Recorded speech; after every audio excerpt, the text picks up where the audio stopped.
Well, welcome to the intermediate class. Yes. Intermediate class. My name is Grandmaster Ben. All right, maybe not. Okay, in 1950. Oh, wait a minute. No, I'm Ben Finegold, so we'll stick to the 80s, which this game is from. This game is from my first US Open in 1982. Who knows where that was? Anyone?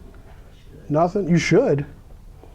It was in St. Paul, Minnesota for some reason. In fact, if you could see this up here, then if you could see that up there, that's what it says. Yeah. I always wondered, since Mississauga and Toronto both have more people, why those are the Twin Cities, but okay, we're off the subject. Today's lecture is going to be about attacking, and some people, when they're attacking, or they think they're attacking, which is more likely than they're actually attacking, as soon as they do something good, like win a pawn, then they stop. And they're like, oh, how can I trade all the pieces off and give my advantage away? Why do you guys talk like that? But yeah, these are games that are generally mine, possibly all mine, where I was attacking and I kept attacking, occasionally sacrificing material, which I don't like to do. Well, in this position, we can see that white's castled and black has not. Also, white's a piece ahead. Hooray! So if black trades queens, then white's a piece ahead. So what move did black play? Easy question. Don't want to be down a piece. Queen takes knight. Don't want to be down a piece. I pushed the forward arrow. That didn't help. There we go. Okay. So now, what is the material situation? Who's ahead? Who's behind? Or both? Anyone? Who's a pawn down? White's a pawn down. And as compensation, not only does white have a castled king and black doesn't, but this bishop on f8 is very suspicious. And well, white has the two bishops. So white has compensation for his pawn minus. And now white makes the most obvious move. Even to the most dim-witted individual with an advanced degree in hyperbolic topology, you would see this move. Anyone? Guys, sit closer if you can't see. What does white play in this position to continue the attack or start it? Bishop b5 check. Quiet but deadly, because it was said quietly. So, okay, so black has two moves that are legal. Knight d7, which isn't very good. So king d8. Okay, now one thing I tell my students, if I want them to win, if I don't like my students, like Owen, for example, then I would say the opposite. But if I like my student, I want them to win, when they have an attack, I tell them to use all their pieces, like the famous great player from the 1800s, Paul Morphe. Paul Morphe, when he attacked, he used all of his pieces, which gave him a greater chance of success. Well, white's only attacking with two pieces. So how do we bring another one into the attack? Nodding's not the right answer. How does white get more pieces attacking?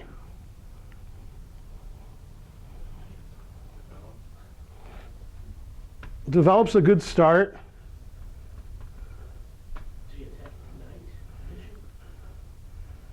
Attack the knight with the bishop.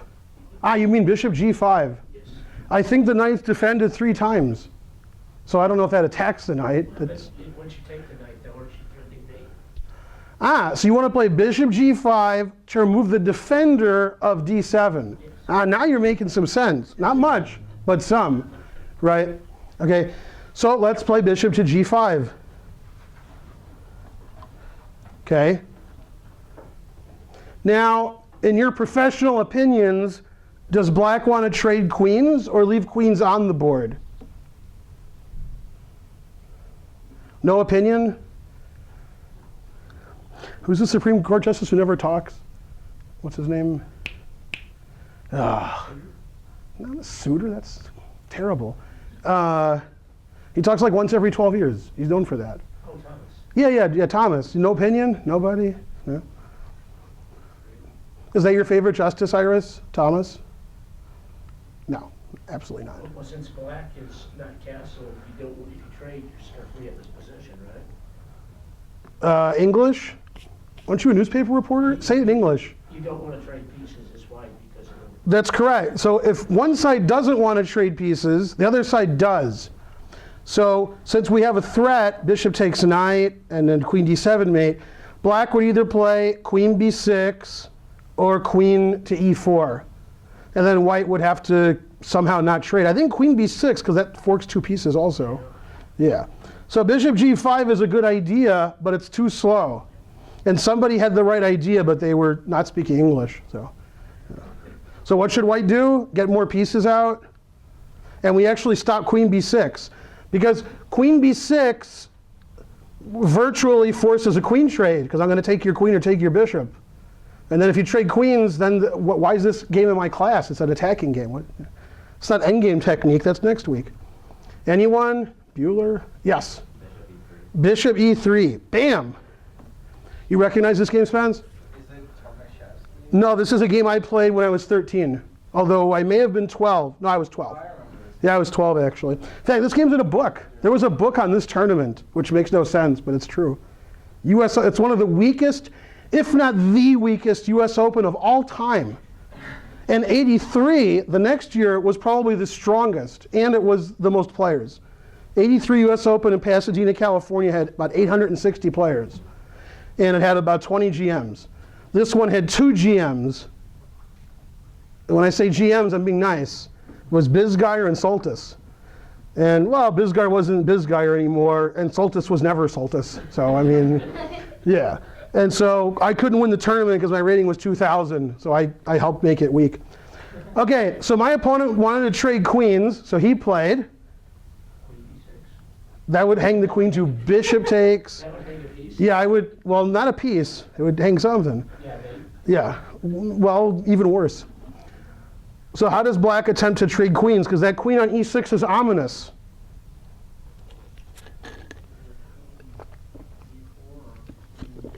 Wait, louder, like you're like me, loud. Queen e4 or queen g4. That's correct. You play queen e4. Queen g4 is the same. That's good. So now, did I trade queens? Yeah. Yes.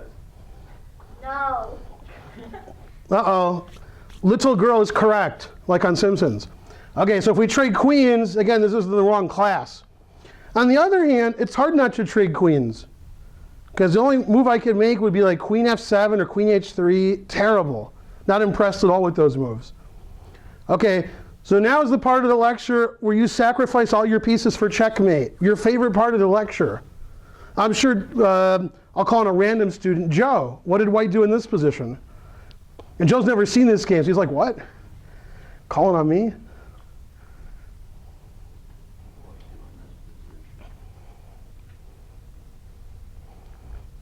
Now while he's thinking, if we can call it that, Bishop to correct. b6. Right. Now, you may wonder, how do you sacrifice a piece and know whether you're winning? Well, the answer is you're usually not, so stop doing that. Okay, you guys blunder enough pieces, you don't have to sacrifice them and add to it. But when you calculate some attacking move like bishop b6 check, it's always good when your opponent can't move anything. Like this bishop on f8, this rook on h8, they're not helping black defend. So even though I'm down a piece, I'm virtually up a rook because all my pieces are attacking.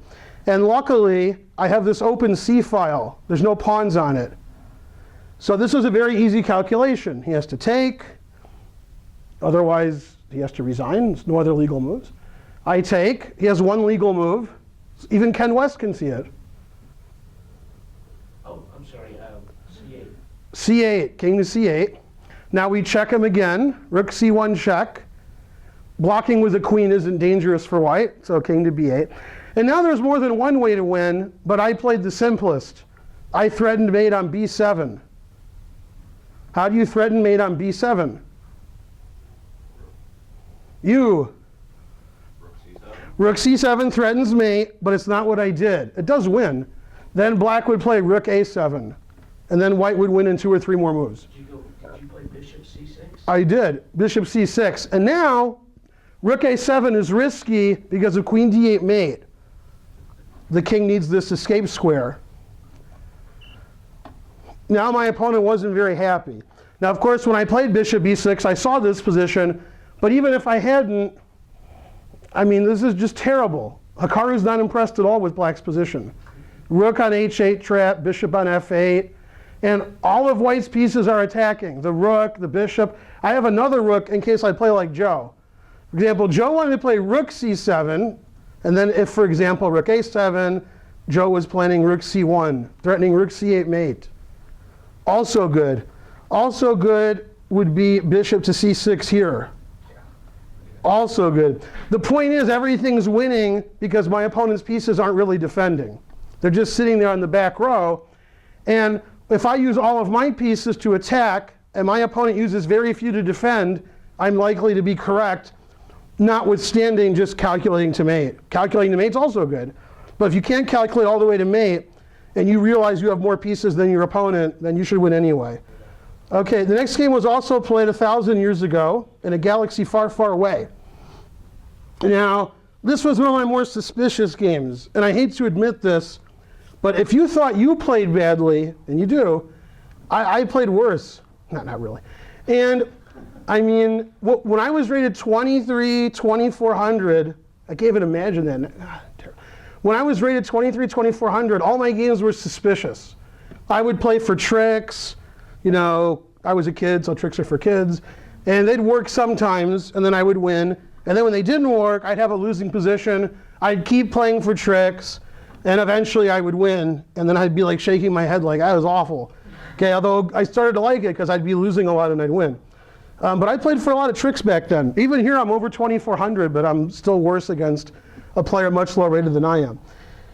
And this reminds me a lot of which player in the US Junior Championship? Spencer? Very good. I couldn't remember his name, that's why I called on you. Yeah, Luke Harmon Vladi, very suspicious. Every game -10, he should resign, but he wins every game anyway. Because he keeps making threats, and then eventually his opponents fail. Okay, now in this position, I'm down my usual one pawn, and my opponent wants to trade queens, but I don't want to do that. So I played the obvious move, rook b7 check. And my opponent has 5 legal moves, is that right? If Ken West disagrees, I know I'm right. I see 5, am I right, Ken? Okay, so then I know I'm right. It's 5, right? It has to be 5 because Ken didn't agree. If you agreed, I was no way. Does Ken miss? I think Ken misses king f6. No, he missed one of the queen block. Oh, you missed the queen can block here and here? Okay, that wasn't just, these are good games to play. Okay, well obviously my opponent didn't block with the queen because, you know, ridiculous. King f6 also is not good, although might be better than what he played. No. Okay, so we're going to vote because voting is fun. And there's actually 2 positions in these group of positions on attacking that I want to show you where we're not necessarily finding the winning attack, we're finding the proper defense. Occasionally, your opponent's attacking you and you have to defend properly. I'm sure you all do that, right? Like Spencer's game in the Chicago Open, for example. Where you were up a rook and then you're really mad. Yeah, you're like, I'm a rook up for nothing. And then the guy tricked you somehow. Yeah, okay, so you're black, how do you defend? What's the right king move? I'm already giving you a hint, it's not a queen move. Such a nice guy. So, well, I'll even give you a bigger hint. It's either king g8 or king f8. One loses immediately, and the other one like is equal or black's better. Remember, if he says a move, what should you do? But I could be tricking you. If he goes king to f8, the queen check on f3 drops it.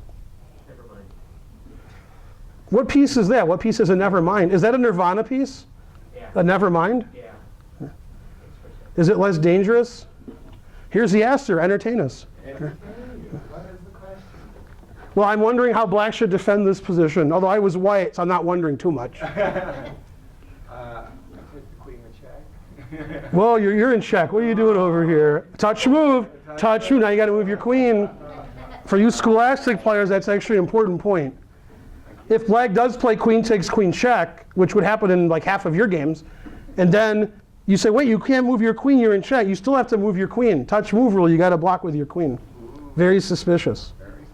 Well, if I go king g8, rook e7, I drop my bishop. Yeah, Yasser hates when that happens. Also, Ken suggested king g8, so that's how the class figured out.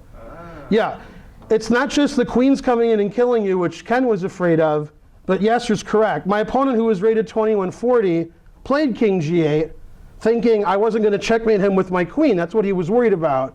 But Yasser saw quicker than my opponent, who never saw it, that rook e7 is quite annoying. Because I'm not just checkmating him, but his bishop is a little iffy there on e3. And now his queen and bishop are attacked, so he has to resign. But after king f8, then the game would still be playing. Even though it's 1986, we'd still be playing. Who do you prefer, Yasser, after king f8? Ooh, I like white. That rook Yay, I'm white. 7 is so powerful, it scares the bejesus out of me. Yeah, computer's not as scared. Computers like white's a little better. No, nothing serious. Nothing serious. Yasser doesn't like black's position because of this rook, but he still would defend better. He would play king f8 because he sees rook e7. And that's actually an important point. Yasser doesn't want to hear this. The biggest difference between him and you in chess strength is when he's being attacked or he has a bad position, he defends great. When you guys are being attacked, have a bad position, it's not so good. And occasionally you have a bad position in chess. These things happen. In fact, there was a match you guys don't know about between Short and Kasparov. And Short didn't do well, but Short had a lot of attacking positions in these Najdorf A6 Sicilians, and he was attacking Gary a lot, and Gary had to defend and defend and defend. And if he defended long enough, then Nigel started making mistakes. And Nigel had a lot of positions that I think Yasser would want, and then Nigel didn't win any of those games. He spoiled them. Yeah, he was really good positions out of the opening with white, and then he'd look and say what happened. Because Kasparov not just good at calculating and checkmating you, if you were checkmating him, he would see the way and he would prevent it. So king g8, rook e7, and Yasser was correct, white is better. Very good.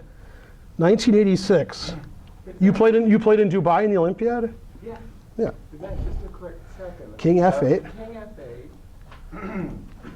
The move that I'm attracted to is queen f3 check. That's what you like. Okay. King g8, queen h3, threatening you on h6. Yeah, in fact, I looked at my computer, it suggested queen h3. Okay. Yeah. And then I was thinking black was obliged to play h6. Notice the queen h7 threat, risky. Okay, h6. Okay. But here, I was thinking that in the bishops of opposite color position, white would be dominant after queen e6 check. Ooh, you want to win this endgame. Yeah. So if I'm white, my desire is to play bishop f3 and bishop to e5. And that looked like a really powerful pawn on e6 and a powerful bishop. And I love the rook on e7. That's the apple. Yeah, we'd all like to have white here. Yeah. Indeed. Yeah. All right. Very Take good. out my jacket and leave it to that. I'm going to go back in time and see if I can win this endgame. All right. Now, this game I like because, again, I used all my pieces in Morphe style, okay, which was actually very popular before Gangnam style. Now Morphe style's out. Morphe style nobody does anymore. Okay, we could do a Morphe style in this room right now. He's videoed. We could do it. Okay, so, well, obviously white's attacking. So, okay, I'm trying to get it as king, but I need to attack with more pieces. Okay, so I want to attack down the h file so I can play queen h8 mate, but he would take it at this point. So what did I do to get more pieces to the h file? Unless it's black's move, which is likely. Let's see. I'll never know. Anyone? Nah. So what does white do to get to the h file? Right, and let's see if it's my move. No, queen c8, then rook h3, correct. Okay, so I'm ready to go on the h file. My bishop moves away, queen h8 mate. He played knight f8. And now, this was the move in the game that I liked the most. Because other than Spencer, who's already seen the game 10 times, most of you haven't. So it'd be very difficult to guess white's move unless you sort of got the theme of the lecture, which is attack and use all your pieces to attack. You. Bishop takes f6. Bishop takes f6, he would take with the rook, and that gives his king a flight square. I hate when that happens. Yeah. I was looking where the queen didn't go the previous move. Now, if you're famous with the famous opera game, and I'm sure that you are, right, Spence? You know, Morphe versus, Count and some other guy. the Duke. The Very good, John Wayne. Now in that game, Morphe, my favorite move of the game, was when he played rook takes d7, so his other rook on h1, which wasn't doing anything, could go to d1 and start doing stuff. Which white piece is doing nothing? What's that? The rook on a1. So I played, well, rook f1 would hang my rook. So then my rook's not so active. Anyone? Rook e1. Now all of my pieces are attacking. All of them are doing something. Now he immediately blundered because I made a good move. Okay, I'm threatening his pawn on e4, which would actually help my bishop, help get in the attack. And now he blundered. Probably the right move is f5, and then I could play something like bishop g5, not sacrificing my bishop, but still threatening queen h8 mate. And the computer engines say that I'm winning here, but not winning as much as after his next move, which was the blunder g6. What would Hikaru say about that move? Not impressed at all. Terrible. And now Iris would play. That wasn't so loud, but I heard you. Queen h8. And that's why his pawn should be on g7. On g6 is not as good. And now, unfortunately, he resigned. But if he didn't resign, I would play double check, because there's no pawn here on g7. So he's in check by 2 pieces. And then mate. Classic Finegold, right. And that was played in Cap-à-la-Grande, which is a suburb of what famous French town? Anyone? Where did the French escape? Where did they leave? Go through the North Sea? Marseille. It's wrong part of the country. Yeah, what are you doing? Terrible. Across the channel from Dunkirk. Yeah, see, now you're right, except for the Marseille part. Right, Dunkirk. Dunkirk. Yeah, see, there you go. And Capelle is a suburb of Dunkirk. They actually have suburbs. It's amazing. And this was one of the first Cap-à-la-Grandes. I played in the first few when I lived in Europe, and now they've had like 20, 30 in a row, and now they got like 100 GMs each. And didn't Alejandro go there? And other people who we won't mention? Yeah, exactly. So this is a big tournament now, Cap-à-la-Grande. And this was the last round, actually, on like board 6. So it was good that I used all my pieces to attack, and I continued attacking. So that was a memorable game. This game I like also. So in this game, before this position occurred, black played knight c6, knight b8, knight d7. And his other knight did a rigmarole. This knight went knight f6, knight d7, knight f8. Very suspicious.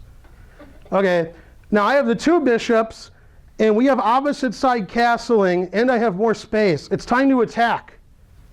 Okay, now which white piece has nothing to do with attacking black's king right now? Nothing. Nothing with the black king. Anyone? Which white piece is doing nothing as far as the attack is concerned? The white king. So I played king d2, got it to h6, a la Nigel Short. All right, is there anyone who wants to give a real answer? You. The rook on d1. So I played, after knight h7, rook to g1.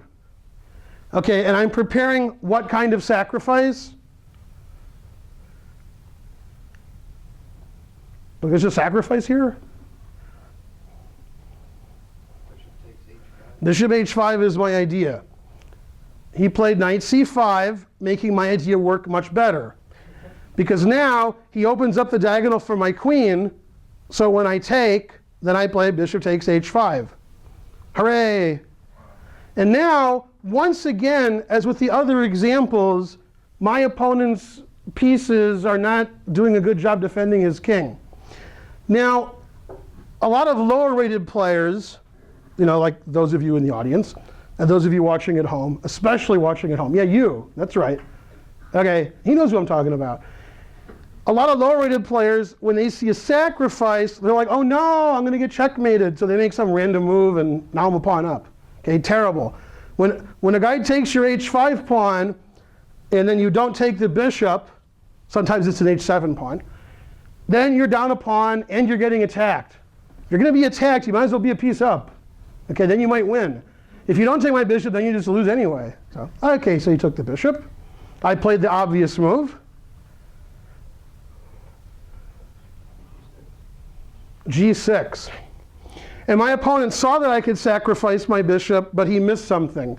Now, my computer is very happy to have white here, because I'm going to triple on the G file and play F4, and my attack goes forever and ever and ever. It's not like he stops my attack and then I'm going to lose.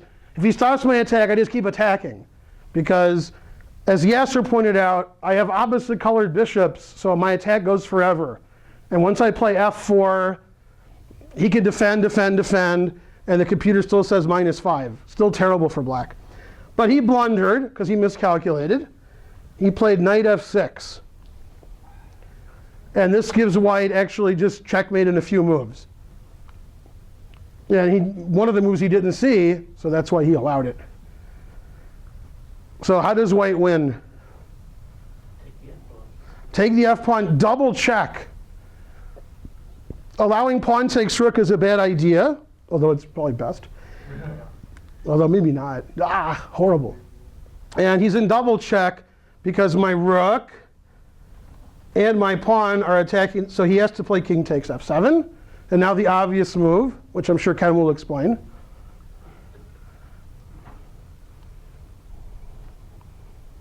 You didn't have a follow-up ready? Oh, rook to G7. G7, now you're sacking for no reason. I mean, I don't know if it still wins. Doubt it. Computer might start doing this. Why'd you give your rook away on G7? What if I take it? I was thinking I'd bring the queen over, but the knight's there. I'm still confused. Yeah, you should be. After rook G7, king takes, you're making it harder for the queen to come over. Yeah. What's that? Queen G6. What do you think, Ken? Is that good? That's very good. Yeah. So there's one legal move. And my opponent, when he did everything, he saw everything. He saw this position, and he thought he was fine. And he's rated 2,400. He should learn how to defend better. What's that? He should resign. Well, it's not his turn. I want to make the winning move before he resigns. So what did I do? Queen H6. Bam. He's like, yeah, I didn't see that. Yeah. Now he did indeed resign. That wasn't great defense. Now if he plays king G7, what does white do, Ken? He resigns. He did resign, but if he had played king F7, what would you do with white? Queen to G7. Queen G7 mate. Bam. I may not have done that because you can make him suffer a little. You could play queen G6, then rook G7. Then you could double rooks on the G line. All right. You could really make the guy suffer. Okay, but mate. Monkey dance. Yeah. Notice how I'm still using all my pieces. My queen and rook on the G file. And if things don't work out, I'm going to play F4. And then he's got my bishop to contend with. Man, then that bishop's coming in. Terrible. Okay, so another crushing attack using all of the pieces. My favorite. Okay, this game was against my favorite opponent, Al Chow. Or as he's known in the chess world, Dog Chow, because he's dogmatic. Okay, not because of Dog Chow, because he's dogmatic. Okay, or as I call him, Fu Man Chow, because he had that thing going. Right? All right, so yeah, now every move Chow makes no sense at all, and I made him quickly. I like that because I'm his opponent. Okay, now in this position, if you're a smart player, you would probably agree that black has an isolated pawn, because he does, and therefore white has a positional advantage. And I'll be working on that pawn and blockading that pawn and attacking that pawn, etc. And normally that would be correct, but not in this position. In this position, my opponent insisted I checkmate him. Very insistent. Okay, now he made quite a bad move, which most of you would probably also play. He developed a piece and made a threat. The problem is, he put a piece on a worse square than it was on, and he made the threat. He threatened my queen, which was misplaced, and went to a better square. So it all worked out well for me. He played bishop d7, attacking my queen. I don't think my queen had the death's grip here on the queen side. Wasn't really interested in that. But he forced my queen over to f4, where I could attack his king. Now, his bishop is still attacked. So he moved it to e7. I completed development. And once again, he found the wrong plan. And normally, if somebody's attacking you and you trade pieces, then they stop attacking you because there's no pieces left. Unfortunately, there's a square in black's position that needs defense. It's currently defended. And he undefended it because he was so interested in trading pieces. My opponent wanted to trade this bishop for this nice bishop, which is normally correct. However, that critically weakens what important square in black's position? Anyone? F5. So, for example, now, if I wanted to play knight d4 to f5, he could trade his bishop for my fantastic knight. But he played queen to b6, so I castled, and then played bishop to b5, which not only lets my knight get to f5, but with tempo, to make sure I can get there on the way, I can attack something. So now with his queen on b5, I play knight d4, his queen moves away, and knight f5. And as Greek Grandmaster Vasilios Katronius would say, Spence, knife f5. Okay, now black's completely losing because my knight's on f5 forever. If only his bishop was still on d7. So it's funny, he forced my knight to f5 with tempo, and then he forced my queen over there by getting rid of it. So he did everything wrong. That's why he's over 2,400. Does everything wrong.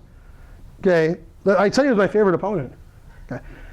So I had a funny conversation about Chow once with Gregory Kaidanov. Okay, one of the funniest guys you'll ever meet. And Gregory's like, I don't understand why Chow's 2,400. He plays so good. He thought Chow should be even higher rated. And I was like, I beat Chow every game in like 20 moves. What? So he's like, I always beat Chow, but it's always really tough. It's like 80 moves in a 9-hour game. I'm like, I don't know. Chow played terrible. Okay, so I guess occasionally Chow plays well and occasionally he doesn't. And I played him once where he just played better than me the whole game. He was black. He had like a slight advantage. And then I moved 25. He made a 9 question mark move and resigned next move. So he'll do that too. But this game he just got outplayed. Okay, so he played knight e8, although it's hard to suggest a better move. Spence, you're pretty high rated. What would you do with black? Yeah, queen e6 is probably better. After queen e6, what would you do on queen g5? I'm just wondering. Yeah, exactly. What's the defense to the threat? Well, I guess I played g6. Knight e7 check? Yeah, so you defended even worse. It wasn't easy to do. But you can see he has some problems here. Like your defensive move lost everything. Yeah. Okay, so Spencer suggested queen e6, defending the knight a little more. Queen g5, threatening mate. g6, knight check, bishop takes. So that didn't work out too well. Right, well, okay, so Chow played knight e8. Okay, defense, right? Like in the movie Falling Down. Come on, wake up. Guy still looks confused. Who saw Falling Down? Extra credit. Right? Defense. Okay, good. Yeah, queen g4, very good. Threatening, knight h6 check, winning his queen. So what did he do? Who? I think he played queen e6. I don't remember. It was a long time ago. Queen e6. Now, for those of you who are good at counting, if you watch Sesame Street, the count does it a lot. You'll notice white has 3 pieces on g7 and black has 2. So let's take on g7. Bam. Now I'm threatening everything. Every move is a threat. Almost every, remember the discussion we had in the car? Every legal move, random legal move wins. Yeah. So all bishop moves win except bishop h8. All the bishop moves win. And queen g6, knight e7, that's not heads up D. Yeah, that's bad D. Yeah. My opponent made the best defensive move, which I expected. No, he defended. See, that's why he's better than Kaidanov expected. He defends really well. What? No, I was thinking Arby's. See, notice how all of white's pieces are attacking still. And my rooks are saving my king from the back rank mate that Atulia suffered. Okay, he played the obvious defensive move. What? Who? H5, yeah. The idea is my queen is defending my bishop and it's defending my knight. So let's kick it away from one of them. Now, if somebody like Spencer Finegold, for example, was black in this position against Grandmaster West, would Grandmaster West be up to the test and find the best? I'll wait for your suggestion at your behest.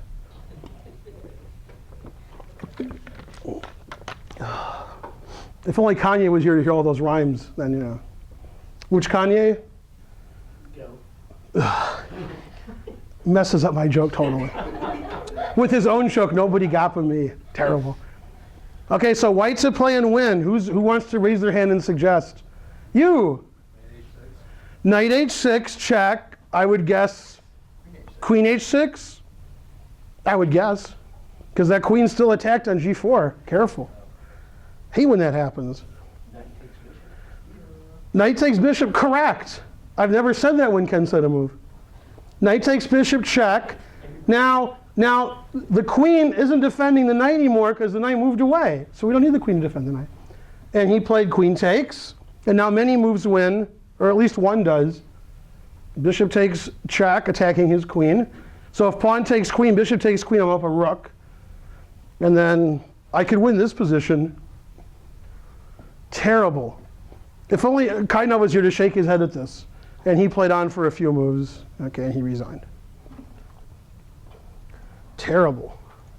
Okay, last but not least, and this is quite long, this is my game with Rini Kaif, or as they say in Holland, Rini Kaif.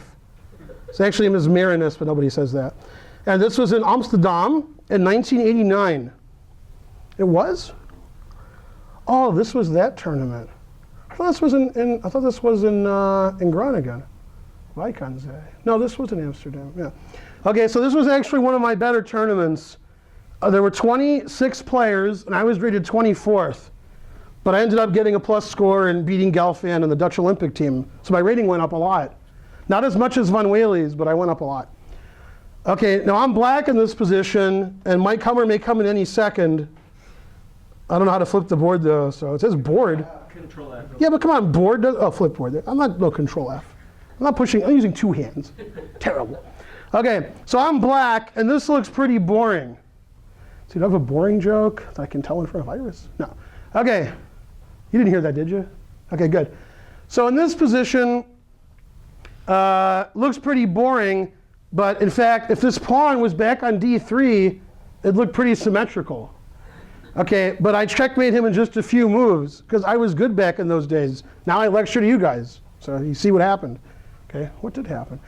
All right, so my opponent played after rook e8. Hooray, rook e8. He played knight g5, like I'm nobody. Knight g5, I'm 1989 when I was good. Right, you remember that, Spence? Yeah. Okay, so knight g5, attacking my pawn on f7. You see the bishop on b3? Okay, that's what Steinitz would call a duffer's move. Okay, we don't use that word too much now. Okay, yeah, terrible. Knight g5, ridiculous. Okay, so I don't want to, what's the word? I wish I spoke English. I don't want to acknowledge his knight g5. You know, like, come on, you can't play knight g5 against me. Okay, so when your opponent attacks on the wing, were you supposed to counterattack? So I played d5. Bam. And that blocks his bishop, so he's no longer attacking f7. And he took on d5. I took on d5. He took, and I took. And if you remember a couple of games ago, I said if, you'll remember my opponent had an isolated pawn, and I gave him the smackdown. Now I have the isolated pawn, but my pieces are active. There's no queens over here. There's no knight f5. My bishop's protecting f5. And I have a dark squared bishop. My bishop on b6 is pretty strong. And his knight on g5 is just silly. Knight f3, leaving his knight on g5. He's too proud. Probably should go back with his knight. Now, where does this knight go the rest of the game? What's the future of this knight? On the rear of his tail. Terrible. So I played the obvious move. We'll get it right this time. Spence?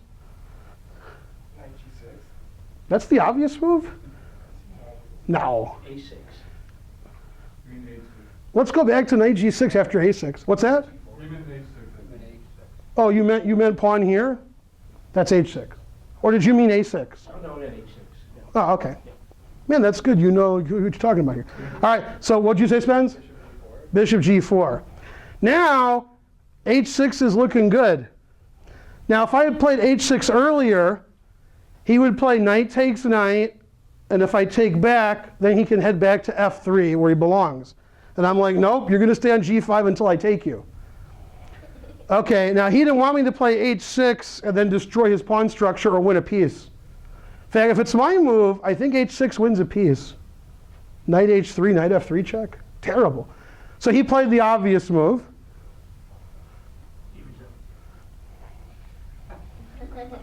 Terrible.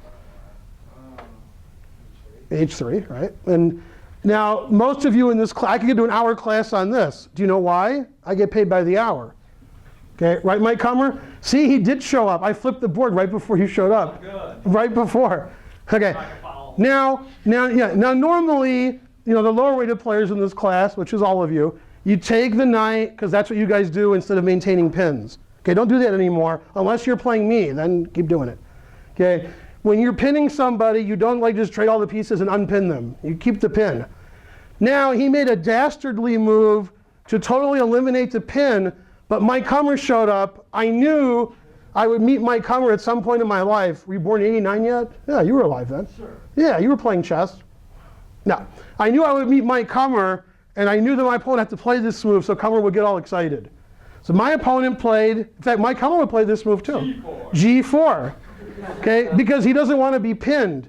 But would Mike Comer retreat his bishop after that? No. I don't think so. And I was thinking about him, and I realized it's not that his king is exposed, which it is. It's that this knight is trapped. I'm punishing knight G5. If I move my bishop back, again, he'll play knight takes knight and move his knight back to F3, and he's all safe. So I sacrifice a piece because the knight on G5 is trapped. So obviously I want to mate him and stuff, but after H6, where does his knight go? That'll show him to play knight G5. He could play king G2. He may have even played king G2. This game was played 1,000 years ago. How do I remember?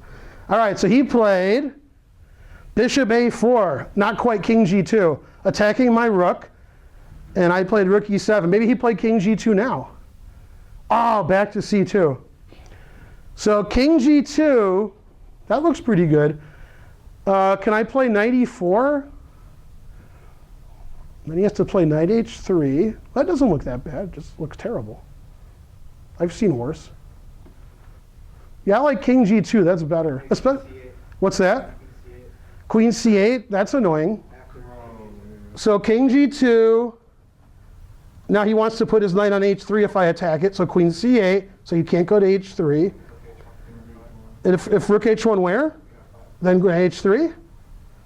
Also, what's the threat? Bishop C2. What's the threat? What's the problem? Yeah, but I'm too old for this position. This looks bad for white, I must admit. But it looks better than what he did. Although my computer said what he did was best, so I don't know. I thought it still looks better than what he did. Now he didn't like rook E4 and knight E4, so he played bishop C2. H6, queen D3. So, this is like Barney chess. I mate you, you mate me, etc. Right. Okay, he's going to mate me on H7, even though there's not even check. All right. So I take, he takes, yay, now it's equal material. Now if it's white's move, he's going to take on F6 and queen H7 check and so forth, because he's got his queen and bishop lined up. It's like Anand's game with himself. It's like if he was both sides mating. Okay, so I played the obvious move, taking advantage of the fact that I'm pinning his F pawn.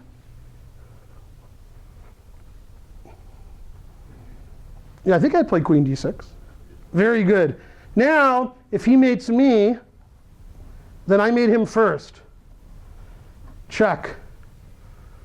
And if I remember a game played today, upstairs, who were you playing, Spence? Julian, yeah, G4, and then queen, same thing, same trick. Yeah, queen G3, pawn takes is illegal, as the computer won't let me do it. It's bishop here. And then this, and black is better. Okay, so he didn't like that. So he played knight to D4, blocking my bishop. Terrible. I played the obvious move. Well, I forgot what I played. I thought I played knight E4, but that hangs my rook. So I probably played rook E4, right? Yeah, there we go. It's hard for him to mate me now because I blocked his queen. Okay, now he's down a pawn. And like all my other examples, which I'm trying to impress upon you, all of my pieces are attacking. And he'll come soon. But everything's near his king, and his king doesn't have a lot of pawns in front of it. Bishop takes F6. Queen takes F3. Terrible. Okay, pinning his own knight, opening up his king to everything. Yeah, well, he did fork my rook and bishop. Now again, this was when I was good in 1989. So when you played like this, boy, I'd crush you. Now if you play like this, I'd lose on time. Okay, I'd be like, all the pieces are hanging. No. Yeah, but back in this day, when I had two bishops and an extra pawn, and my opponent was mated, I would win usually. Queen G5, ignoring all the pieces hanging, but lining up my queen with his king. Which piece are you willing to take? The bishop? That's better than the queen. Looks bad. I don't see a mate, but there has to be. Okay, takes the bishop. What do I do? Should I play rook E8 here because I've been teaching you guys to do that? Now I'm threatening. Oh, now I'm hanging mate probably or something. I knew I shouldn't do anything. Let's see. Queen H4 is good. Rook G2. Which move is best?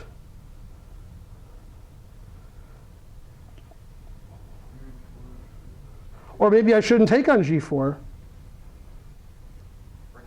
Maybe I should play rook E8. Yeah, now my other rook's playing in the game, so I'm going to mate him every move. Bishop D1 exclam? I don't know. What aren't I doing? Yeah, this guy here's a little fishy. He's not defending so well. Queen F5, for example. And now if King F2, this is mate. And if King H something, this is mate. So probably I would have played rook E8 because I used to see stuff. Okay, my opponent played F4. Very suspicious.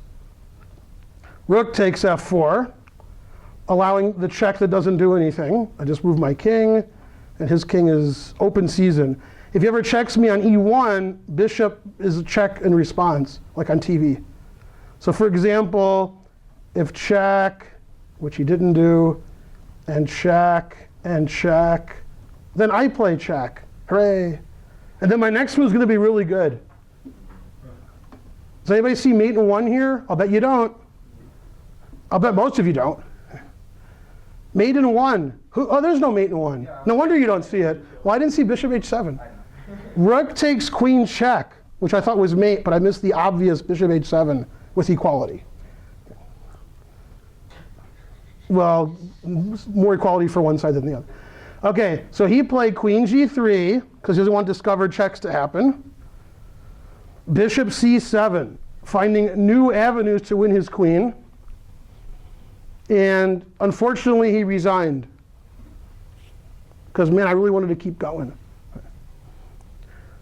So that was back in the day when I could actually attack. I thought that was in Vicon's day. That was in Aura. I'm not sure I believe that. I will do investigation of where that game was played because I thought it was played some other tournament. No, I probably was played in Aura. Terrible. Okay, so now I hope you know how to attack, but unless you're playing me, then play like I do now, which is